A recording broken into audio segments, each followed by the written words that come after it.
Money guilt sneaks in the door with the sole purpose of keeping you poor. Welcome to today's episode of Soul and Strategy for Entrepreneurs. I'm Dawn Marie, your host for today.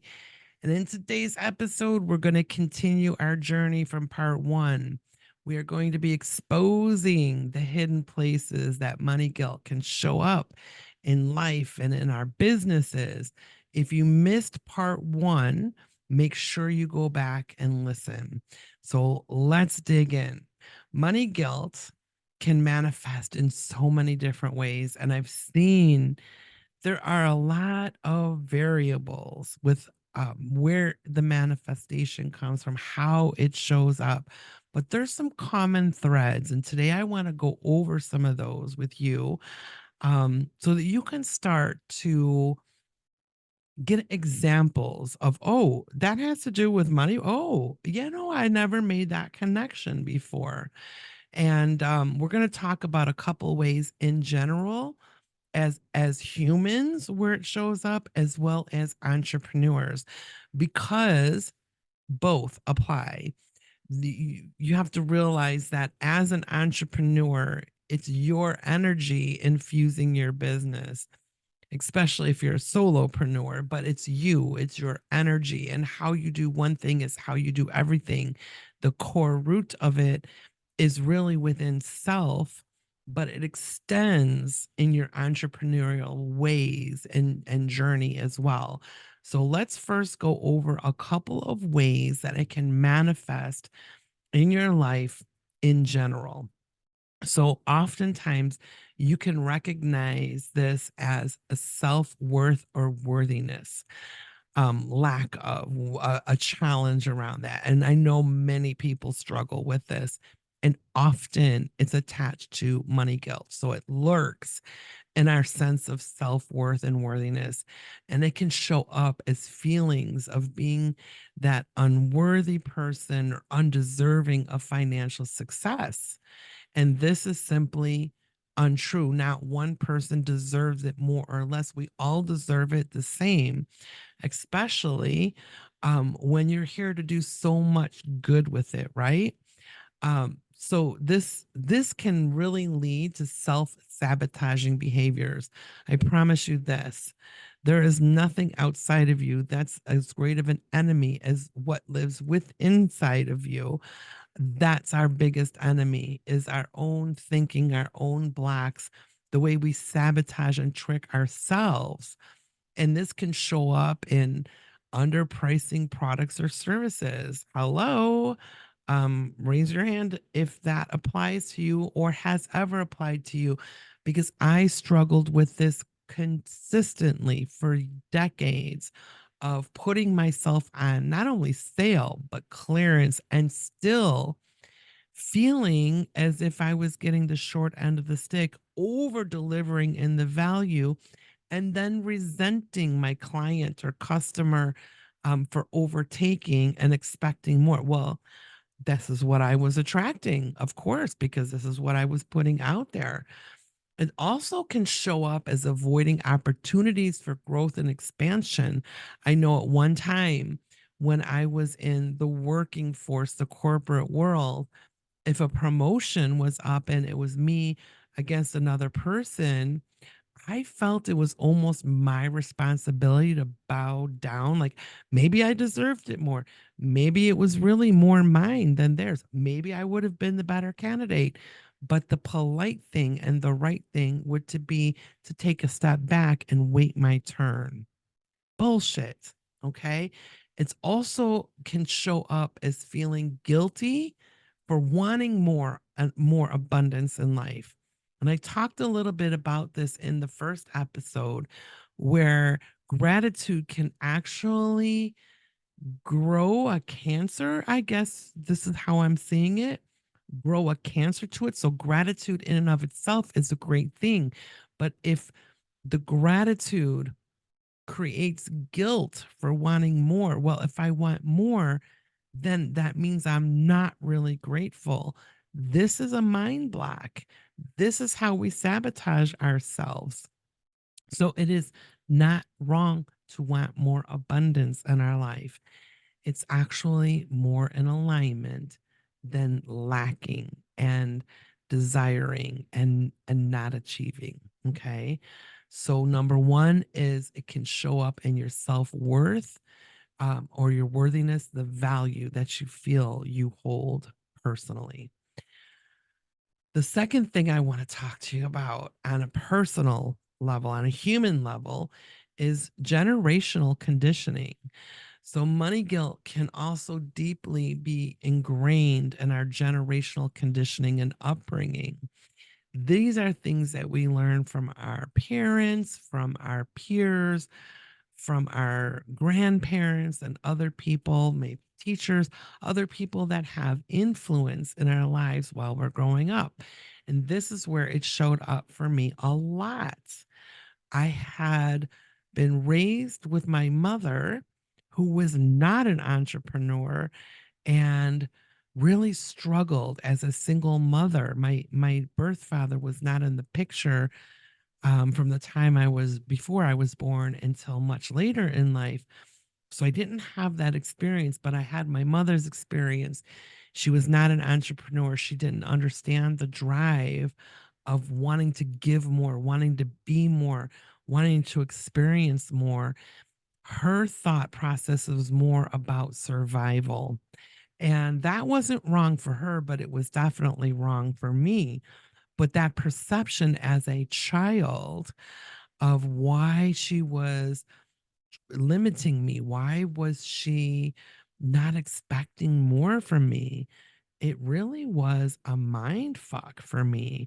It wasn't until later in life that I met and got to know more about my birth father. Now, he was the entrepreneurial of the family, and my mother had viewed it as irresponsible. And maybe in the way he was showing up, maybe it was, maybe it wasn't. I wasn't there to judge. And that's not my position anyway. But this is the energy that was brought forth from any kind of outside of the norm W2 kind of thinking that I had. Was it was irresponsible, it was not real. It was not a real thing. When are you going to grow up and get a real job? A lot of generational conditioning, on top of the fact that I didn't come from money. And oftentimes, when you don't come from money, you don't feel that you deserve money. You don't feel that money, you're capable of breaking that mold and creating wealth. And if you do, there could be guilt around it. Okay. So, money guilt can also be deeply ingrained, as I said, in our generational conditioning and upbringing. It can manifest in the fear of outshining others financially. It can manifest in feeling guilty for surpassing the financial status, being the first one to have money. It can manifest in fear of, well, what does that mean I'm going to be responsible to share this with everybody, even though everybody else didn't share in the work? Feeling obligated to take care of other people's needs over our own financial well-being. It can manifest itself in so many ways related to our general conditioning and upbringing, our ancestral and generational lineage. Okay.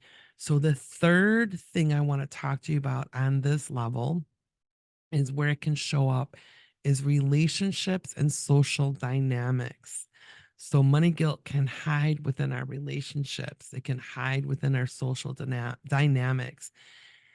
It may surface in interactions with friends, family, other people in your world, colleagues, co-workers, leading to discomfort around discussing finances or feeling guilty for spending money on ourselves. So I want you to think about this. How many times, how often um, can we experience conversations about marriage. We can experience conversations about intimate details of sex and all kinds of different levels of intimacy, but rarely do we talk about money. There's this shame, this guilt, this privacy wrapped around this subject, and it's almost like it's taboo. It's very uncomfortable when we talk about finances, especially when it comes to our personal finances. It feels like our privacy has been infringed upon, or we may be feeling guilty. So one day we might be telling our sister, a sibling, a coworker, well, it's all about paying the rent, right? Otherwise, I wouldn't be at this job. I wouldn't be doing what I'm doing. It's about paying the rent. It's about, I mean, we make jokes about being always behind. And then the next day you buy a Gucci purse. Now you have some explaining to do. When in truth, we have zero explaining to do. What we spend our money on, how much we earn, is never shameful. It is the society that has brought this shame into our thinking, the judgment that we receive from others. Well, this is why you're broke all the time. This is why you don't have extra. This is why, because you're spending, you're irresponsible. You need to get a real job. Does any of this sound familiar to you? Because I know for me, this was a big one, as well as for several of my clients to overcome, to heal and overcome. And it's hard. Sometimes we feel guilty, you know, having, if we achieve the financial success and still see others struggling, like, is that not our responsibility that we all share in the wealth? Give back, go back where you came from and give back. No, it's not your responsibility. It's your choice, but it's not your responsibility. There's a fear that often shows up wrapped around that subconsciously tells us it's going to be too heavy. I don't want to share my money, but yet I can't say no. So therefore, I'm going to remain just as broke as they are. Okay. So these are the common places, a few of the common places for people in general. And I went over this first because you are your business. Your energy is what you infuse into your business. So that is the foundation of everything. But now I really want to go over how this can manifest and show up as specifically as an entrepreneur. So, investing in self or business growth. Money guilt often hides in the realm of investing in self development and business growth. So, entrepreneurs may feel guilty for spending money on coaching, courses, tools to enhance their skills and expand their businesses. However, would we feel that same guilt taking out student loans to go to college? Hmm, it feels different, right? It can manifest as hesitation or reluctance to invest in yourself, into good coaching. And I know I experienced this. Well, if I'm not smart enough to figure it out on my own, um, what does that say about me? Like, I'm supposed to know all this stuff. How are you supposed to know all this stuff? Have you ever been an entrepreneur? Have you ever run your own business? If you want to expand, it requires different thinking than the thinking that got you to where you are. And the fastest and easiest way to do that is through a good coach, not just any coach, but an aligned good coach. Okay, this can cause you to really miss out on amazing opportunities for growth and development. You really don't know the full potential that you're capable of. It's beyond your thought process, it's beyond your ability to accept. No, like, that's a lot bigger than I could ever be. But that's because we compare it to where we are now, to where that big audacious goal is. And we miss that opportunity because we can't see the bridge. And the bridge is knowing that we are worth investing into ourselves, knowing that it's not a waste of money to invest into coaching or courses or tools that will help us get there faster. All right. The second thing is, and this we kind of talked about in the first half, but pricing our products and services. Holy shit. This was so big for me. Underpricing and over delivering. Money guilt can also lurk in pricing decisions for products and services. So entrepreneurs may struggle with setting prices that truly reflect their true value, fearing that if they charge too much, they're going to alienate potential customers or make them appear greedy. I've experienced this. I've experienced it from all the different sides, both as an entrepreneur when I'm creating my pricing. And first of all, if you're creating your pricing so that you won't lose customers, you're going to get you're diminishing your own value not only in your eyes but your customers' eyes as well, your clients' eyes, because that is going to be their focus. You're going to attract people that are comparing you not for your value, but for what you offer compared to other coaches and their offers. So if I'm offering you a way to make more money and working with me cost $5,000 an hour, they're going to compare that to working with Joe Schmo down the street that may or may not have the same skill set, the same knowledge for $100 an hour. Okay. So I want you to think about this for a moment. High priced luxury automobiles rarely do commercials. They never bring up pricing as a selling point because they know their value. Okay. Where was I? Where was I? So undervaluing your expertise is a big no-no. And this is what happens when we have this money guilt. This is what often happens. If that's showing up for you, chances are it's wrapped around some money guilt. And that's going to affect your bottom line. I'm going to share a little story of a time that I was releasing a program and I put my soul into this program and I knew this program was going to be powerful. Was it perfect? No. Has it been upgraded since? Yeah, absolutely. But at the time, I wanted my audience to be able to afford. I wanted it to be a fuck yes for everybody. And I priced it at $111. And looking back now, like, oh my God, what were you thinking, Dawn? But I priced it at $111 and I sold zero. I had zero interest in my from my audience and I sold zero. And spirit was working with me and expanding me and helping me to elevate. And what I heard was raise the price to $444. Nothing in the program changed. Nothing in the way I offered the program changed.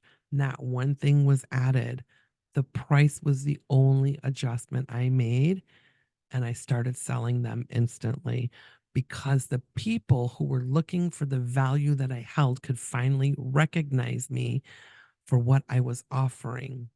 Whereas when I was offering it as a $111 product, they overlooked it because they need more than that. So that was a really important lesson for me to learn. So the last thing I want to talk to you about is the financial success and comparison. Comparison, no, never a good place to be, right? Money guilt can hide in feelings of guilt or discomfort surrounding financial success and comparing ourselves with others. Entrepreneurs may feel guilty for achieving financial success while others in their industry are still struggling or still, working hard at getting to their reaching their goals, and this guilt can manifest into downplaying our achievements, minimizing our financial accomplishments instead of tooting our own horn and celebrating, making it out to be no big deal, or feeling unworthy of success. So, additionally, comparing ourselves to more financially successful entrepreneurs can really make us create this space and energy of feeling inadequate and guilty because we're not good enough. Do you see where the fuckery comes in here? But by recognizing these hidden places where the money guilt can reside, now you can begin to address and overcome these underlying beliefs and behaviors that contributed to it. You can start digging to the root, and it doesn't take long. It doesn't take long to identify that root and start creating new truths and new beliefs through mindset shifts, and intentional action.